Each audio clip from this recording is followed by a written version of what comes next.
J'ai découvert pour la première fois la saga Phobos il y a 5 ans et elle a très vite occupé une place de choix dans mon cœur. Fascinée par ses intrigues et l'univers dans lequel ces dernières évoluent, chaque nouveau tome était pour moi un moment sacré. Le tome 3 signait la fin d'une trilogie, j'en avais fait une vidéo très enthousiaste, mais finalement un tome 4 est venu compléter la saga et j'ai même participé à un tournage spécial Phobos dans lequel je jouais le rôle de Safia, une héroïne de la série que j'apprécie tout particulièrement. Mais au fil des années, les souvenirs se sont estompés, jusqu'à la parution de la BD que j'ai découverte avec grand plaisir et qui m'a motivée à me lancer dans un challenge personnel nommé Relire Phobos, que vous pouviez aussi faire à votre tour lors de cet été 2021. Je me suis lancée en juillet, nous sommes en octobre, et j'ai terminé ma relecture de cette saga que j'affectionne tant. Mais les relectures permettent aussi d'avoir ce point de vue plus critique, et j'ai donc relevé des choses que je n'avais pas remarquées lors de ma première lecture. Voici donc une vidéo complète sur la saga Phobos. Coucou tout le monde! J'ai terminé ma relecture de Phobos et je suis trop contente de vous en parler aujourd'hui, enfin vraiment je suis surexcitée. Vous le savez, saga très chère à mon cœur. Mais je voulais aussi vous montrer qu'en relisant une saga, bah évidemment on voit peut-être des petites choses un peu plus négatives qu'on n'avait pas vues la première fois et je vais être vraiment 100% honnête avec vous puisque c'est toujours ce que je fais en général. La petite anecdote, c'est que j'avais jamais lu Phobos Origins, donc c'était une première lecture pour moi de lire Phobos Origins et ça m'a permis de compléter un petit peu certaines choses que je ne savais juste pas en fait, et trop cool. J'ai profité du fait qu'ils soient tous disponibles en poche pour les lire en poche puisque c'était en été, c'était mon challenge de l'été, relire Phobos, challenge estival 2021. D'ailleurs si vous y avez participé, mettez le petit hashtag relire Phobos en commentaire s'il vous plaît. Je veux voir qui a participé à cette relecture ou cette première lecture parce que vous pouviez aussi y participer en les découvrant, et même si vous n'avez lu qu'un seul tome, mettez le hashtag relire Phobos dans les commentaires comme ça. De toute façon je vais rien spoiler. Mais je les ai donc aussi tous en grand format et je vais vous en parler. Je veux diviser cette vidéo en deux catégories. Vraiment tout ce que j'aime dans la série Phobos et tout ce que j'aime moins dans la série Phobos parce qu'il y a aussi des choses que j'aime moins. Je trouve ça d'ailleurs intéressant puisque c'est une série que vous lisez beaucoup suite à mes avis. Je reçois presque, enfin non c'est pas presque, c'est toutes les semaines au moins. Je reçois minimum une, mais c'est parfois beaucoup plus story Instagram ou message Instagram ou commentaire YouTube qui me dit que vous avez commencé Phobos ou que vous avez fini Phobos, que vous avez adoré, bref la plupart du temps vous adorez. Mais je sais qu'il y a aussi des personnes de l'ombre qui les ont peut-être lus et qui n'aiment pas. Et je trouve que c'est important aussi voilà de se remettre en question, de savoir voir qu'est-ce qui dans un livre plaît moins aux autres que ça nous a plu à nous. Et justement cette relecture ça m'a aussi permis voilà de comprendre ces petits éléments qu'on relevait et où je me disais bah non je trouve pas parce que je m'en souvenais pas forcément. Et d'ailleurs pour l'anecdote encore une fois c'est que si je me souvenais assez bien du tome 1 parce que les intrigues, enfin c'est le tome 1 quoi, puis j'ai lu la BD aussi donc c'est la triche. Si je me souvenais assez bien du tome 2 et 3 aussi, même s'il y avait quand même plein de choses dont je ne me souvenais pas, sachez que le tome 4 je n'en avais presque aucun souvenir. C'est vraiment revenu au fur et à mesure de ma lecture, mais ça je vous en reparlerai en détail. Je pense que mon chouchou c'est le tome 1 dans le sens où c'est le début de l'histoire, c'est le début de toute cette intrigue assez folle et du coup il y a vraiment beaucoup de suspense dans le tome 1 je trouve, mais aussi une très bonne installation de l'intrigue. On a plein de lieux différents, on découvre un petit peu cette notion de point de vue assez cinématographique avec du champ, hors champ, contre champ, puis la chaîne Genesis qui nous donne vraiment l'impression de regarder une émission de télé-réalité. Je me rends compte que je vous ai pas résumé Phobos. Phobos c'est l'histoire de 12 prétendants et prétendantes, 6 filles et 6 garçons qui vont embarquer à bord du vaisseau Cupido pour aller rejoindre la planète Mars et fonder la première colonie martienne d'êtres humains. Et tout cela va être filmé H24 sur la chaîne Genesis qui est gérée par Serena McVie qui gère toute l'émission du programme Genesis. Sauf que lorsque le vaisseau part, on va très vite comprendre qu'il y a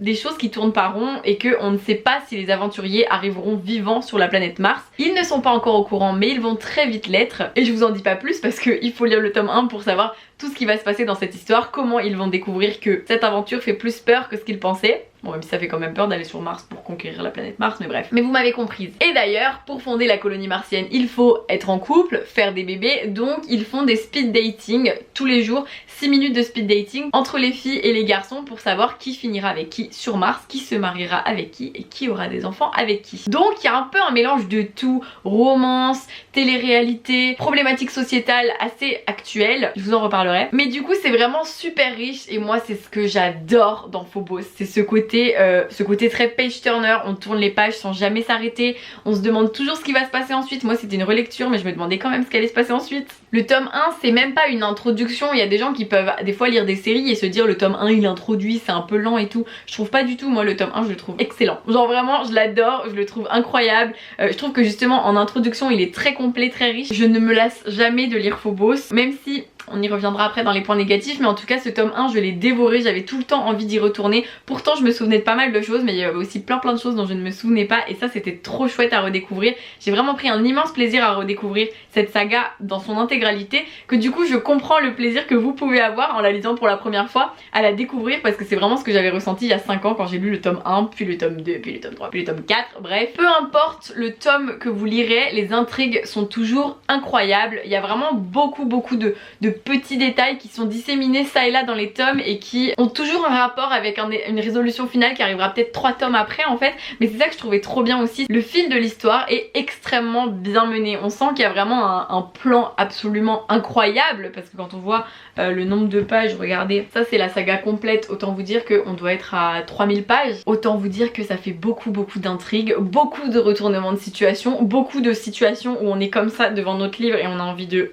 le jeter par la fenêtre, le déchirer, le serrer dans nos bras, je ne sais pas. Plein d'émotions qui se mélangent. Mais vraiment, il y a énormément d'action, de suspense. Vraiment, ça c'est quelque chose qu'on ne pourra pas enlever à Phobos, et c'est ce qui fait qu'on a vraiment ce côté addictif, on a du mal à les lâcher. C'est aussi une saga qui est très complète parce qu'on va avoir beaucoup d'illustrations, parfois de petits schémas et tout, qui nous plongent vraiment au cœur de cette ambiance un petit peu technologique, avec tout ce qui est vaisseau, espace. Mais je vous rassure, moi je suis pas très film dans l'espace par exemple, et pourtant Phobos j'adore parce que c'est vraiment pas du tout autant de la science-fiction qu'on peut le penser. C'est beaucoup de science-fiction, mais il y a aussi beaucoup de problématiques plus voilà, genre c'est des jeunes adultes, c'est plus le côté suspense, action qui prime par rapport à la science-fiction à mes yeux en tout cas, c'est un peu mon point de vue. Ça se trouve j'ai totalement tort et les gens qui n'aiment pas la science-fiction détestent Phobos, mais je sais qu'on m'a beaucoup dit ah moi je voulais me lancer mais j'ai peur que ce soit trop l'espace machin, ça me tente pas, les vaisseaux, les termes techniques, et justement je disais toujours mais lance-toi tu verras, et la plupart des gens m'ont toujours dit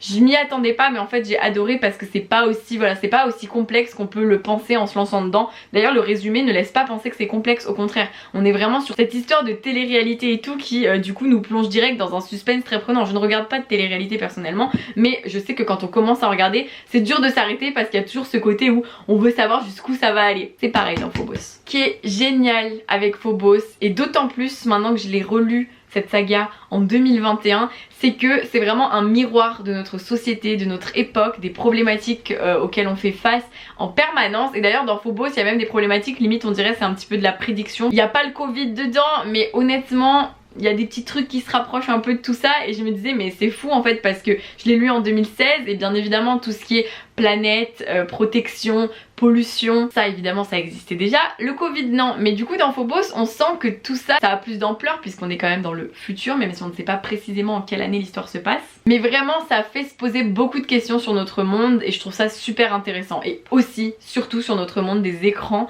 les écrans qui peuvent faire passer finalement toutes les idées qu'ils veulent. C'est ce que je vous dis toujours, ne croyez pas tout ce que vous voyez, ne croyez pas toujours tout ce qu'on vous montre, puisque on ne vous montre qu'une infime partie de nos vies. Et c'est un peu pareil avec Phobos, même s'il y a un peu ce reflet où les pionniers, eux les pauvres, on les filme H24 dans leur vaisseau et ailleurs, je ne vous en dis pas plus puisqu'il y a quand même 4 tomes, donc vous vous doutez bien que l'histoire ne s'arrête pas au tome 1. Cette intimité qui est pas forcément présente, enfin vraiment il y a tout ça qui est abordé et je trouve ça hyper intéressant, et ça nous permet vraiment de nous questionner sur tout ce qui se passe dans notre monde en ce moment même, tout ce qui s'est passé il y a plusieurs années et tout ce qui se passera dans le futur. Et dans Phobos on a aussi une grande diversité des personnages. Alors au début pas tellement, on va être quand même sur une sélection assez cliché de personnages, mais c'est aussi voulu puisqu'en fait on est sur une émission de télé-réalité et faut pas oublier que du coup les codes de la télé-réalité sont respectés. On est sur des personnages qui sont dans les normes de beauté. Il y a aussi ce truc un petit peu malsain finalement du fait qu'ils, vu qu'ils vont se reproduire et tout, faut que ce soit des gens beaux entre guillemets. Enfin vraiment ça c'est intéressant aussi je trouve, parce que encore une fois ça nous questionne et encore une fois ça met en lumière un petit peu tout ce qui ne va pas dans la télé-réalité, dans ce rapport à l'image, au superficiel. Mais finalement on va quand même avoir plein de cultures différentes dans cette histoire puisque les pionniers viennent du monde entier. On va finalement aussi avoir de la diversité dans les orientations sexuelles, dans les situations, à propos aussi du handicap. Je vous avoue que ça me démange tout le temps de spoiler Phobos et du coup je me suis dit je vous en parle tout de suite avant qu'on passe à la partie je n'ai pas aimé. Moi j'ai pas aimé des trucs dans Phobos. Et oui ça arrive même au meilleur. Je rigole, je suis pas la meilleure.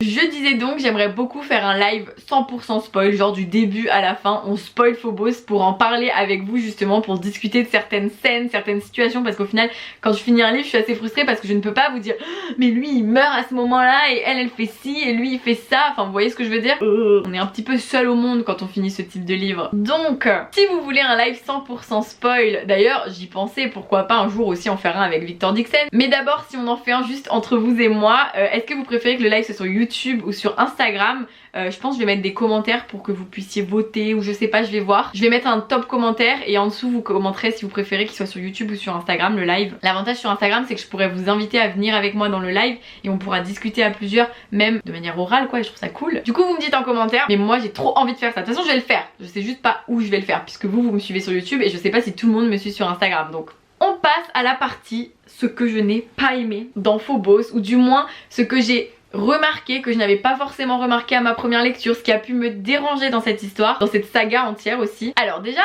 dans le tome 1, il y a un petit problème qui est assez conséquent que j'ai relevé, qui n'est pas présent dans les autres tomes, donc je me dis qu'encore une fois il y a peut-être eu une remarque à ce propos ou quoi, mais du coup je le dis quand même si ça peut servir pour les réimpressions.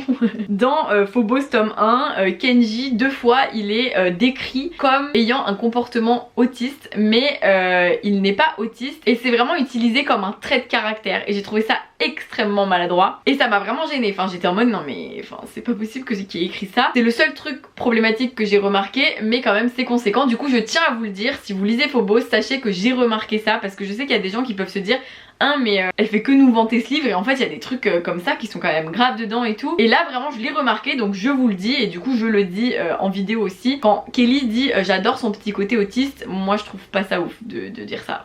Dites pas ça dans la vie et n'écrivez pas ça dans les livres du coup. Donc ça c'est le petit détail, vraiment je veux dire petit dans le sens où ça apparaît 2 fois dans le livre, c'est pas de manière générale, mais de manière générale il y a des petites choses que j'ai relevées qui m'ont un peu plus dérangée que à ma première lecture visiblement. Alors vous êtes beaucoup à le dire et je suis finalement d'accord avec vous, mais je ne m'en souvenais pas puisque j'avais lu les livres il y a bien trop longtemps. Les dialogues dans Phobos ne sont pas forcément toujours très réalistes et d'ailleurs c'est assez surprenant parce qu'il doit y avoir des dialogues qui coulent tout seuls, qui sont vraiment fluides et que je trouve très naturels, et il y en a d'autres que je trouve vraiment pas du tout crédibles et d'ailleurs ça me coupe dans ma lecture en fait de lire des dialogues qui sont si peu naturels. C'est vraiment ce côté naturel qui n'est pas là dans certains dialogues parce que parfois les personnages par leurs paroles vont contextualiser une situation. Par exemple si on avance dans le temps dans Phobos, il s'est passé beaucoup de choses et du coup c'est parce qu'ils vont dire que la situation va être recontextualisée pour nous les lecteurs et les lectrices. Sauf que vraiment, je vous assure, il y a des moments où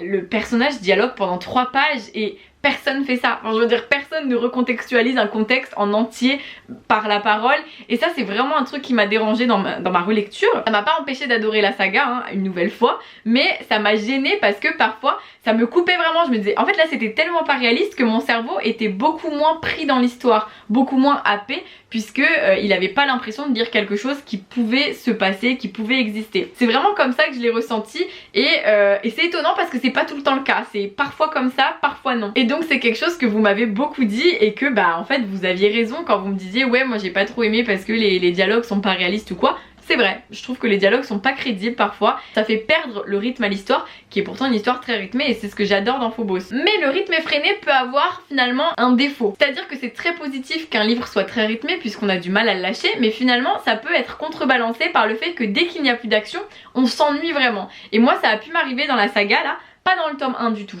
mais à partir du tome 3 et 4, c'est là où j'ai ressenti parfois des phases d'ennui parce que dès qu'il se passait plein de choses et que d'un coup il se passait des choses beaucoup moins intéressantes, je pense que je faisais beaucoup plus une hiérarchie des histoires et que j'avais juste envie de sauter les passages moins intéressants pour arriver à ce que j'adore. Je pense que le fait de relire un livre y est aussi pour quelque chose puisque quand on relit un livre, on sait que telle scène est beaucoup moins importante qu'une autre, même si parfois c'est inconscient, on s'en souvient plus trop, mais du coup on a tendance à davantage vouloir la passer et j'avoue qu'il y a vraiment des moments où j'ai un peu sauté des passages alors que c'est un truc que je fais jamais habituellement, surtout dans le tome 4 parce qu'en fait il y a des moments où pour nous garder ce suspense, les révélations vont être faites au compte-gouttes avec entre des scènes un peu narratives par exemple, et moi les scènes narratives je m'en fichais, j'avais juste envie d'être sur la scène super intense et du coup ces moments là je les ai trouvés un peu lourds parce que si je les lisais ça me coupait totalement dans l'action et si je les lisais pas j'avais peur de rater un truc donc j'étais en mode oh qu'est-ce que je fais, donc c'est vraiment ça qui a le plus finalement été un point négatif pour moi dans ma lecture de Phobos, c'est cette question du rythme qui est tellement effréné qu'il en vient parfois des moments où je finissais par m'ennuyer malgré tout et c'était surprenant. C'est dans le tome 3 et 4 que c'est arrivé, c'est vraiment des tomes qui sont énormes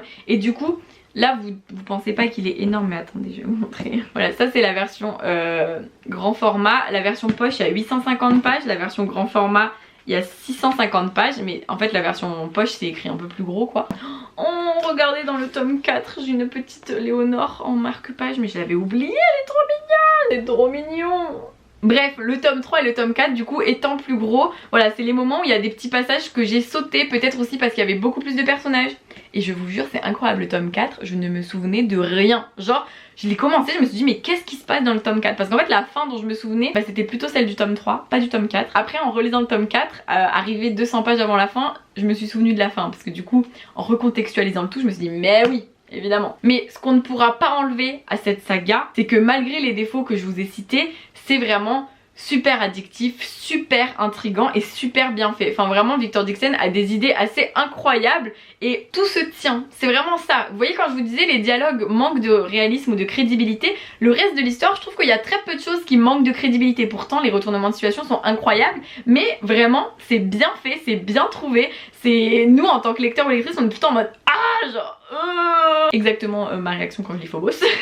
Et ça se dévore. C'est un truc qui peut peut-être vous inquiéter, le nombre de pages de la série Phobos, mais je vous jure, je les lis sans me rendre compte du temps qui passe. Le tome 4 qui faisait donc en poche 850 pages, je l'ai lu en à peine une semaine parce qu'en fait ça se lit extrêmement vite, on est très vite happé, c'est un style qui est assez fluide, c'est pas trop bourré de trucs pompeux, on n'a pas l'impression qu'il y a 20 millions de détails. Comme je vous disais, il y a quand même beaucoup de dialogues, donc du coup ça permet à l'histoire d'avancer plus vite et ça se lit super vite. Et ça c'est quelque chose que j'adore, c'est pour ça que les quelques moments où je pouvais avoir l'impression de m'ennuyer n'étaient pas si dérangeants que ça, dans le sens où ça se lisait vite et on arrivait de nouveau vite à un moment qui me tenait en haleine. Donc vraiment point fort de cette saga, intrigue, rythme, personnage, suspense de fou, format intéressant, différents points de vue. D'ailleurs dans le tome 4 on a même des commentaires, des messages, enfin bref j'en dis pas trop mais c'est vraiment super complet, c'est vraiment un miroir de notre société, c'est vraiment fascinant parce que j'ai fini Phobos et 3 jours après j'entends qu'on parle d'une station spatiale qui va être installée pour pouvoir accueillir déjà 10 personnes dans l'espace par exemple, et je suis en mode mais waouh, genre ça devient concret tout ce qu'on lit en fait dans les livres. Et vraiment cette série c'est ma préférée sur l'espace, et malgré les défauts que j'ai pu vous citer c'est une saga qui reste une de mes préférées, en tout cas ma saga française de science-fiction préférée, ça c'est sûr et certain. Je continuerai à vous la recommander à fond mais je trouve ça bien aussi voilà de vous montrer ce que je n'ai pas aimé dans ma relecture pour que vous puissiez, si vous lisez cette saga, finalement y entrer en connaissance de cause, et si vous l'avez lu, bah savoir que vous n'êtes pas seul à avoir remarqué certaines choses qui peut-être vous ont empêché de continuer. Moi ça m'a pas du tout empêché de continuer parce que j'adore les personnages, j'adore l'intrigue, j'adore tout. J'ai hâte que vous me disiez en commentaire ce que vous avez pensé de cette saga, si vous avez participé au challenge Relire Phobos, si vous avez aimé pourquoi, si vous n'avez pas aimé pourquoi aussi, et si ça vous donne envie de vous lancer si vous ne l'avez toujours pas lu. Mais je veux dire, je pense que 50% de ma chaîne YouTube a lu Phobos. Vous voyez, j'étais contente là de replonger dans Phobos, c'est à dire que quand je savais pas quoi lire je me disais bah tu sais quoi, je sais pas quoi lire, je vais lire Phobos, parce que je savais que j'allais passer un bon moment et ça n'a pas manqué. À chaque fois que j'ai lu Phobos j'étais contente, enfin vraiment j'étais en mode là c'est un peu, c'est pas une lecture doudou puisque c'est pas une lecture qui fait du bien entre guillemets, c'est pas la lecture toute mimi et tout, mais c'est ma lecture doudou dans le sens où je sais à quoi m'attendre, je sais que j'ai passé un bon moment et ça n'a pas de prix. Voilà, j'espère que vous lirez Phobos après cette vidéo. Et Phobos Origine d'ailleurs se lit entre le tome 3 et 4 d'après moi, d'après les autres gens non, mais moi je vous dis lisez-le entre le tome 3 et le tome 4 parce que ça spoil pas mal de choses du tome 3 si vous le lisez avant, alors que sur le tome 4 ça ne spoil qu'un seul petit truc qui du coup n'est pas un spoil puisqu'on peut considérer que ce livre se lit entre les deux et donc ça amène une intrigue en plus. Mais du coup j'ai adoré découvrir Phobos Origine qui retrace un peu le passé des personnages masculins, des pionniers masculins de Phobos. Je l'avais pas lu et du coup ça a été la petite surprise de pouvoir découvrir des choses. Et puis j'ai hâte de lire la BD tome 2, ce sera la deuxième moitié du tome 1 en BD parce que je trouve ça cool de pouvoir redécouvrir Phobos par la BD aussi. Bref, j'arrête de parler, j'ai trop parlé, j'espère que ça vous a plu, dites-moi tout en commentaire, je vous fais plein de bisous, je vous dis à très vite pour une nouvelle vidéo et bah lisez Phobos, c'est tout ce que j'ai à dire.